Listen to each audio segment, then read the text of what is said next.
You see, chosen one, you have to understand that you are blessed.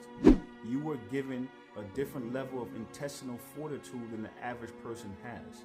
You was able to take those attacks, transmute them into wisdom, transmute them into love, transmute them into knowing, transmute them and integrate them back into your higher self, and then go back into yourself, and then now have an even greater understanding of your actual potential.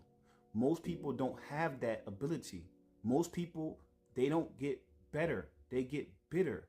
So the longer they traverse through life, they don't know how to transmute those wounds and lessons. They don't know how to translate that into power. So the only power they know is being able to take from somebody else, because they're hollow inside. They don't know how to transmute their wounds into wisdom. They just know how to defend themselves. They just know how to protect themselves.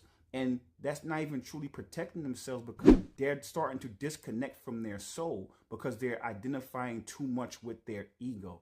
So I say all that to say is that, you know, when you come around and you deal with these people, that's the reason why they're so defensive, because that's the only thing they have. They don't have the ability to transmute into wisdom.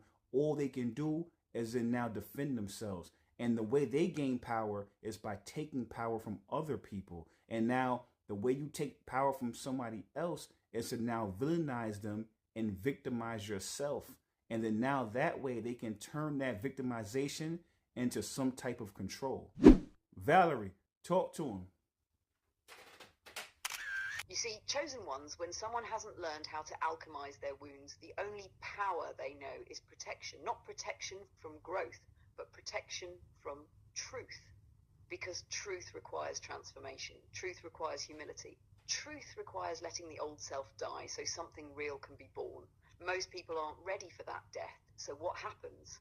Instead of transmuting their pain into wisdom the way you do, they cling to the pain because it's the only identity they've ever known. And when someone is hollow inside, disconnected from their soul, over-identified with their ego, they don't create power. They extract it. They drain attention. They drain energy. They drain compassion. They drain clarity. And then they call that connection, because the ego only knows two positions in a relationship, the victim or the villain. If they can make you the villain, you know, they get to stay right, they get to stay hurt, they get to keep the story where they don't have to change.